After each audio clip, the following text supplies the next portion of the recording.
દિવાળીના નાસ્તા માટે આજે આપણે બનાવીશું ઘઉંના લોટમાંથી એકદમ નવા સ્વાદ સાથે ફરસી પૂરી, જેનો સ્વાદ એકદમ નવો છે. નવી રીતે બનાવીશું, એકદમ ફરસી બને છે. તો દિવાળીમાં આ બેસ્ટ નાસ્તો તમે ઘરે બનાવજો. સૌથી પહેલાં એક કઢાઈની અંદર 2 કપ ઘઉંનો લોટ, અડધા કપથી થોડુંક ઓછું બેસન લેવાનું છે અને 1 ચમચી રવો એડ કરીશું. ત્યાર પછીની અંદર 2 મોટી ચમચી જેટલું ઘી, 2 મોટી ચમચી જેટલું તેલ. હવે ગેસની ઉપર આ બધું મૂકી કઢાઈની ઉપર ગેસની આંચ એકદમ સ્લો કરી અને તમારે ધીમા તાપે 2 થી 3 મિનિટ જેટલું શેકવાનું છે. આ રીતે લોટ શેકવાથી એકદમ સરસ બાઇન્ડિંગ આવશે અને પૂરીનો ટેસ્ટ છે ખૂબ જ એવો સરસ આવશે અને સરસ એક લોટમાં લચક આવે એટલા માટે બેસન અને રવો એડ કર્યો છે. મેંદો તમારે યુઝ નથી કરવાનો અને આ પૂરી ત્યારે તમે ઘરે બનાવશો તમારા ઘરના બધાને ખૂબ જ પસંદ આવશે. તો ટોટલી દિવાળીમાં આપણે મેંદો યુઝ ના કરીએ એ રીતની જ બધી રેસીપી બનાવીશું, જેથી તમે ઘરે એકદમ હેલ્ધી દિવાળીમાં બાળકોને પણ ખવડાવી શકો. અને જ્યારે પણ તમે ઘી લો તો ચોખ્ખું જ ઘી યુઝ કરવાનું છે. બસ અહીંયા આગળ લોટ છે એનો કલર ચેન્જ થવા માંડ્યો છે અને સરસ શેકાવા માંડ્યું છે. થોડું ગરમ થવા માંડ્યું છે અને એક સુગંધ આવવા માંડે ત્યાં સુધીને તમારે એને શેકવાનો છે. આ રીતે સતત એને ચલાવતું રહેવાનું છે જેથી નીચે લોટ બળી ના જાય. તો એનું ખાસ તમારે ધ્યાન રાખવાનું છે. તમે ક્યારેય આ રીતે પૂરી નહીં બનાવી હોય એટલા માટે તમારી માટે આ એકદમ નવી રેસીપી લઈને આવી છું. સરસ લોટ શેકાઈ ગયો છે. ગેસને બંધ કરી અને લોટને આપણે હવે એક મોટા વાસણમાં જેમાં લોટ બાંધવાનો છે એમાં કાઢી લેવાનો છે અને ઠંડો થવા દેવાનો છે. આપણે ઉતાવળ નથી કરવાની. લોટ ઠંડો થઈ જાય પછી જ આપણે લોટ બાંધવાનો છે.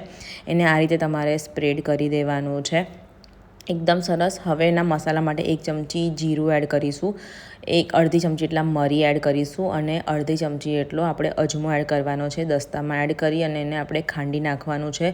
તો અધકચરું એનો આપણે ભૂકો કરી લઈશું જેથી આપણી પૂરીની અંદર જે ફ્લેવર છે એ સરસ આવે એટલા માટે. અને એકદમ સરસ અધકચરું વટાઈ ગયું છે અને આગળ આપણો લોટ પણ ઠંડો થઈ ગયો છે.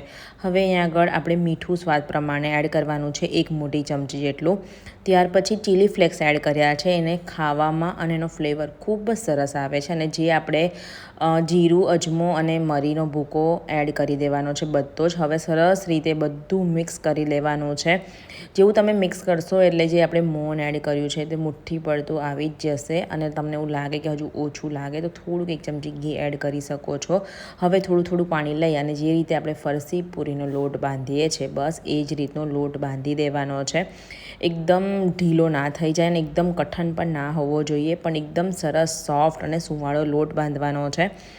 તો હંમેશા ધ્યાન રાખવાનું, લોટ જ્યારે પણ આપણે બાંધીએ તો પાણી થોડું એડ કરતું જવાનું છે. સરસ લોટ કેળવાઈ ગયો છે તમે જોઈ શકો છો. હવે થોડુંક તેલ ઉપરથી લઈ અને ફરીથી એને કેળવી લઈશું. સરસ સુવાળો લોટ થઈ ગયો છે એટલે હવે ઢાંકીને 10 થી 15 મિનિટ જેવું રહેવા દઈશું. ત્યાં સુધીમાં આપણે સ્લરી બનાવવા માટે 1 ચમચી ચોખાનો લોટ અને 2 મોટી ચમચી જેટલું આપણે ઘી એડ કરવાની અને ઓગાળેલું ઘી લેવાનું એટલે આ રીતની સ્લરી થઈ જશે. હવે લોટ સેટ થઈ ગયો છે તો ચાલો એમાંથી મીડિયમ સાઇઝના આપણે રોટલીના લુવા તૈયાર કરી લેવાના છે. જે રીતે આપણે રોટલી કરીએ એ જ રીતની આપણે કરવાની છે. આપણે પડ કરી અને ફરસી પૂરી બનાવીશું. તો અહીંયા આગળ એમાંથી આપણે પાર્ટ સરખા કરી અને હવે રોટલી વણી લેવાની છે. તો આ રીતે સરસ તમારે પહેલાં બધી રોટલી બનાવી લેવાની છે. રોટલી આ રીતે તમારે એકદમ પતલી વણવાની છે, બહુ જાડી પણ નહીં રાખવાની છે. એક સરખી વણી લેવાની છે. બધી રોટલી આ જ રીતે વણી અને તૈયાર કરી લઈ એક થાળીમાં આ રીતે લઈ લેવાની છે. પછી એની ઉપર આ રીતે જે સ્લરી છે તે અડધી ચમચી એની અંદર લગાવવાની છે. એની સાથે તમારે બીજી રોટલી એની ઉપર લઈ અને ફરીથી સ્લરી લગાવવાની છે અને ત્રીજી રોટલી પણ આપણે આ જ રીતે લઈ અને લગાવી દેવાની છે. ઉપરથી ફરીથી સ્લરી આપણે લગાવી એક સરખું ટાઈટ રોલ કરી જવાનું છે અને ટાઈટ કરતું ઉપર જવાનું છે અને પછી એક સરખું આપણે આ રીતે ફેરવી લેવાનું છે એટલે એક સરખો રોલ આપણો તૈયાર થઈ જાય. હવે એમાંથી આપણે એક સરખા નાના લુવા તૈયાર કરી લઈશું એટલે આપણી સરસ રીતે લેયરવાળી જે છે આપણી ફરસી પૂરી તૈયાર થઈ જાય. તમે જોઈ શકો છો. બસ તો ચાલો હવે હલકા હાથે એને આપણે વણી લેવાનું છે. સેમ રીતે તમારે હલકા હાથે પૂરી વણી લેવાની છે. બધી પૂરી વણાવવા માંડે પછી આપણે એને તળી લેવાની છે. તળતી વખતે ખાસ ધ્યાન રાખવાનું છે કે ગેસની આંચ મીડિયમ જ રહે, હાઈ ફ્લેમ પર નહીં તળવાની. આપણી આ જે પૂરી છે એમાં લેયર્સ છે તો લેયર્સ જે છે તે કાચા ના રહી જાય એટલા માટે હવે તેલ ગરમ થઈ ગયું છે એટલે એક એક કરી અને પૂરી આપણે એડ કરતા જઈશું. તમે જોઈ શકો છો જેમ તળાશે એટલે એ ઉપર આવવા માંડશે. સરસ તેલ ગરમ થઈ જાય અને પછી ગેસની આંચ એકદમ સ્લો ટુ મીડિયમ જ રાખવાની છે. જ્યારે પણ આપણે દિવાળીના નાસ્તા આ રીતના કરતા હોય ત્યારે તળવામાં બિલકુલ ઉતાવળ નહીં કરવાની. એને એકદમ ધીમી આંચ ઉપર રાખીને તળવાના, જેથી તમારા જે ફરસા નાસ્તા છે ક્રિસ્પી નાસ્તા એકદમ ફરસા બને અને આપણા કાચા ના રહી જાય એનું પણ ખાસ ધ્યાન રાખવાનું છે. હલકા હાથે એને ફેરવતું જવાનું છે અને સરસ એ ગોલ્ડન કલરની થઈ જાય, બબલ્સ એકદમ ઓછા થઈ જાય ત્યાં સુધીને એને તળવાની છે. તો ચીલી ફ્લેક્સ જે નાખ્યા છે પૂરીમાં એનો ફ્લેવર ખૂબ જ એવો સરસ આવે છે. તો ચોક્કસથી આ રીતે દિવાળીમાં નાસ્તામાં આ વેરાયટી વાનગી એડ કરજો.